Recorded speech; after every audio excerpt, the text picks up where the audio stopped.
आप देख रहे हैं एबीटी न्यूज, हर खबर आप तक।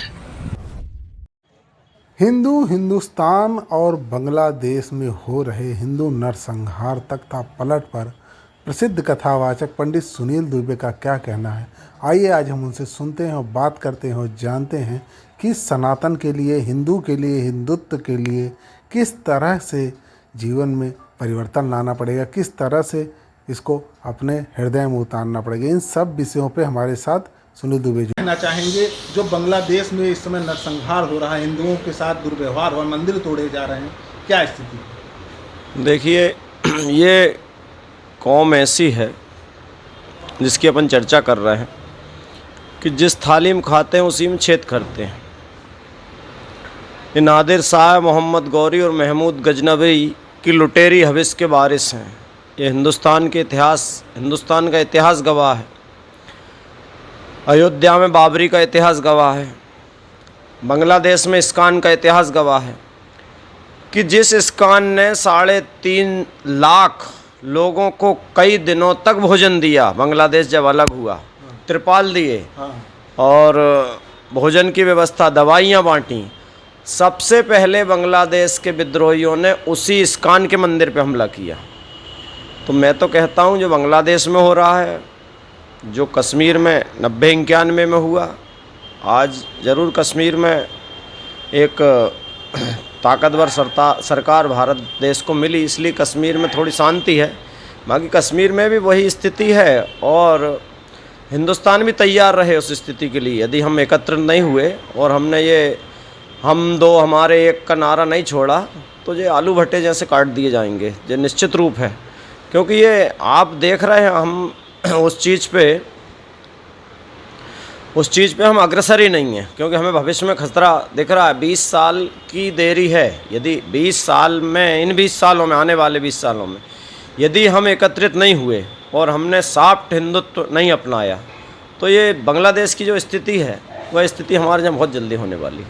देखिए, महाराज जी का बड़ा बयान, उन्होंने कहा कि जिस तरह बांग्लादेश का हाल है, जिस तरह कश्मीर का हाल था और जिस तरह पाकिस्तान में हिंदुओं का नरसंहार हुआ, उसका कारण यही रहा कि हिंदू कभी एक नहीं हुआ। आपको बताते चलें कि आज सूबे के मुख्यमंत्री योगी आदित्यनाथ ने भी यही बात दोहराई। रामचंद्र परमहंस जी की मूर्ति उद्घाटन पर जब वो आए तो उन्होंने यही बात दोहराई कि हिंदुओं को एक होना चाहिए और दूसरों से अगर आपने सबक लेके नहीं सीखा तो कहीं ना कहीं हानिकारक होगा। तो आइए जुड़ते हैं और आगे बात करते हैं। महाराज जी, क्या करना चाहिए हिंदुओं को? देखो, सबसे पहली बात तो यह है कि हिंदुओं को एक होना चाहिए। जिस प्रकार सामने वाले एकत्रित होते हैं कोई विशेष दिन में, हमें जैसे मंगलवार है या एकादशी है, इन दिनों में हमारे करीब आसपास में जो मंदिर हैं, करीब में हनुमान जी का मंदिर हो, राम जी का मंदिर हो, शंकर जी का मंदिर हो, इनमें इकट्ठित होना चाहिए। हनुमान चालीसा का पाठ है या भगवान शंकर का अभिषेक है या सुंदरकांड का पाठ है, कुछ भी माध्यम से हमें एकत्रित होकर और हमें एकता बतानी चाहिए। और एकता बतानी नहीं चाहिए, दिखाने के लिए भी नहीं, एकता होनी भी चाहिए। माताओं से, बहनों से, भाइयों से प्रार्थना है कि अपनी संतान को सॉफ्ट हिंदुत्व की शिक्षा दें, क्योंकि आपने यदि वो धारा नहीं अपनाई तो बहुत जल्दी बहुत बड़ा खतरा मंडराने वाला है। सुन बन कौशल्या, आज देश को फिर से राम महान दो, और सुनैना बनकर के तुम सीता सी संतान दो। जीजाबाई बनो, देश को वीर सिवा की है अब चाह, वो जौहर दिखलाओ कि जग के मुँह से निकले वह।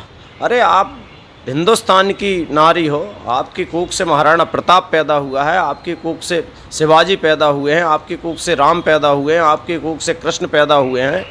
तो ये कैसा परिवर्तन हुआ कि हम अपना धर्म भूल गए, अपनी संस्कृति भूल गए और सब पाश्चात्य सत्ता में बहे जा रहे हैं। बहुत जल्दी ही हमें, यदि हम नहीं समय रहते नहीं संभले तो बहुत जल्दी ही जो बांग्लादेश में हो रहा है उसकी पुनरावृत्ति आसाम में होगी, उसकी पुनरावृत्ति केरल में होगी। हमें बहुत जल्दी ही अपने मार्ग पर आना चाहिए, नहीं तो बहुत आगे खराब स्थिति होने वाली है।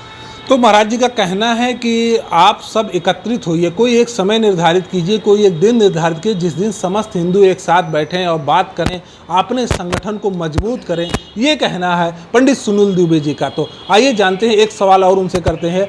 क्या महाराज जी हमारे यहाँ जो हिंदुत्व का शीर्ष नेतृत्व हो कमज़ोर है क्या, जो संगठन इकट्ठा नहीं कर पा रहे हैं हम लोग? नहीं, इसको नेतृत्व की कमजोरी तो नहीं कह सकते।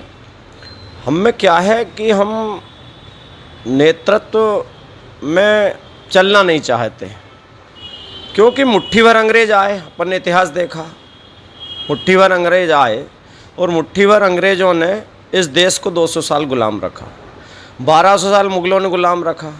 इसका क्या कारण है? कोई बहुत बड़ी संख्या में तो वे आए नहीं थे, शुरू में छोटी छोटी संख्याओं में आए थे। तो इसका कारण एक है कि हम अपनी अपनी में लगे रहे। हमने धर्म की कभी बात नहीं की, हमने देश की कभी बात नहीं की। हमें इस पे बहुत सॉफ्ट विचारधारा अपनाना पड़ेगी, और सॉफ्ट विचारधारा अपनाने के बाद ही इस पर कुछ। अब नेतृत्व की बात करें तो नेतृत्व में अपन देखते हैं कि नेतृत्व तो शिवाजी ने भी किया, नेतृत्व महाराणा प्रताप ने भी किया। यदि उस समय महाराणा प्रताप का साथ दे दिया होता तो आज ये स्थिति भारत की नहीं होती। यदि उस समय शिवाजी के साथ सारे हिंदू खड़े हो गए होते तो आज भारत की ये स्थिति नहीं होती। तो देखो, कहीं ना कहीं हम अपनी अपनी में आ जाते हैं। अब मैं तो बहुत पुरानी बात जानता हूँ, क्योंकि मैं इतिहास और उसकी जानकारी रखने वाला हूँ। अपन देखते हैं कि चाणक्य ने चंद्रगुप्त मौर्य को बनाया। चंद्रगुप्त मौर्य का लड़का हुआ बिंदुसार, बिंदुसार का हुआ अशोक, और अशोक ने क्या किया कि अपना अखंड जो भारत था, अफ़गान से लेकर के बांग्लादेश, श्रीलंका, वहाँ चल के म्यांमार, ये सब अखंड भारत में थे अशोक के। तो इनने क्या किया कि अशोक ने एक ऐसा धर्म अपना लिया जो अहिंसा को मानता था। अहिंसा को मानने के बाद आपने देखा कि कलिंग के युद्ध में उसने हथियार डाल दिए। अब कलिंग के युद्ध में उसने हथियार डाल दिए, तो जब देश में कोई शक्तिशाली राजा नहीं बचा, तब मुग़ल यहाँ प्रविष्ट हुए। यदि अशोक हथियार नहीं डालता, धर्मम शरणम गच्छामि बुद्धम शरणम गच्छामि नहीं करता, तो आज भारत में मुसलमान होता ही नहीं। ये बहुत बड़ी बात है महाराज जी। यहाँ भारत में तमाम संगठन चल रहे हैं, विश्व हिंदू परिषद है, RSS है, और तमाम चाणक्य परिषद के सदस्य हैं। ये लोग क्या कर रहे हैं? देखो, ये सब अपनी अपनी राजनीति में परेशान हैं। जो वास्तविक में होना चाहिए वो नहीं हो रहा। हम आपस में लड़ रहे, कोई शंकराचार्य का विरोध कर रहा, कोई रामभद्राचार्य का विरोध कर रहा, कोई किसी का विरोध कर रहा, कोई किसी का विरोध कर रहा। तो पहले तो इन सब को एक ध्वजा के नीचे आना चाहिए, अपने अपने अहम को छोड़ कर। मैं खुद शंकराचार्य संप्रदाय से हूँ, और जगतगुरु शंकराचार्य स्वामी स्वरूपानंद जी सरस्वती ब्रह्मलीन जो हो गए, उनका शिष्य हूँ। तो आपस में जब तक हम अपनी लड़ाई नहीं बनाएंगे, छोटे छोटे अहम को छोड़ करके हमें एक ध्वजा के नीचे जब तक नहीं आएंगे, जब तक ये संभव नहीं है। आप कितनी कोशिश कर लो, कितना ही विश्व हिंदू परिषद कर ले, कितना ही RSS कर ले, कितना ही बजरंग दल कर ले, छोटे छोटे टुकड़े बना करके आप अपने अपनी जय बोलोगे तो कुछ नहीं होगा। सब मिलकर हिंदू की जय बोलो। ये बड़ी बात। महाराज जी, भारत में एक मांग और उठ रही है, आप जैसे संतों की, और जो धीरेन्द्र शास्त्री हैं, बड़ा नाम, और उसके बाद आपने रामभद्राचार्य जी का नाम लिया कि भारत को हिंदू राष्ट्र घोषित करना चाहिए। इसमें आपका क्या मत है? देखो, हिंदू राष्ट्र घोषित हो जाने से नहीं होता। हिंदू राष्ट्र घोषित हो जाए,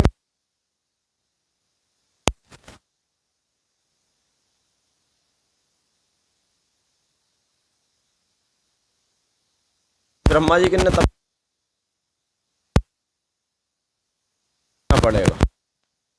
हिंदू राष्ट्र यदि आपने कागजों में कर लिया, फाइलों में कर लिया, अभी कौन सा मुस्लिम राष्ट्र है, ईसाई राष्ट्र? प्रधानमंत्री, राष्ट्रपति, मुख्यमंत्री, मुख्य सचिव, सारे तो हिंदू बैठे हैं। जब ये सारे बैठे हैं तो इस पर काम क्यों नहीं कर रहे? हिंदुत्व पे काम क्यों नहीं कर रहा है? ये अभी कोई मुसलमान बड़े पद पे बैठा है क्या? अभी कोई ईसाई बड़े पद पे बैठा है? यदि कागज में आपने हिंदू राष्ट्र लिख लिया तो उस कागज के लिखने से क्या होगा? धरती पे इसको अमली करना पड़ेगा। वास्तविक धरातल पे जब तक आप नहीं आ गए, आप एक छोटे से परिवार के छोटे से बच्चे से हिंदुत्व जब तक चालू नहीं होगा, तब तक शीर्ष पे हिंदुत्व नहीं जाग सकता। तो ये बड़ी बात आपने कही सुनील सुनील दुबे जी ने कि हिंदुत्व राष्ट्र की चर्चा भी मायने नहीं। अगर कागज़ पे हिंदुत्व राष्ट्र भी हो गया तो उसका कोई फर्क नहीं पड़ेगा, जब तक आप अपनी जो नींव है, जो आपके पौधे लग रहे हैं, जो आपके बच्चे हैं, उनमें आप हिंदुत्व नहीं डालते हैं। तो ये बात है, आपने आपके अंदर होगी तब जाके सशक्त होगा, और उस समय किसी कागज आवश्यकता नहीं होगा। भारत सुरक्षित होगा, भारत का भविष्य सुरक्षित होगा। और सबसे बड़ी बात, एक दो राष्ट्र जो बचे हुए हैं जहाँ पे हिंदू हैं वो सुरक्षित होंगे। कैमरामैन शिवम के साथ मैं आनंद त्रिपाठी, एबीपी न्यूज़ अयोध्या।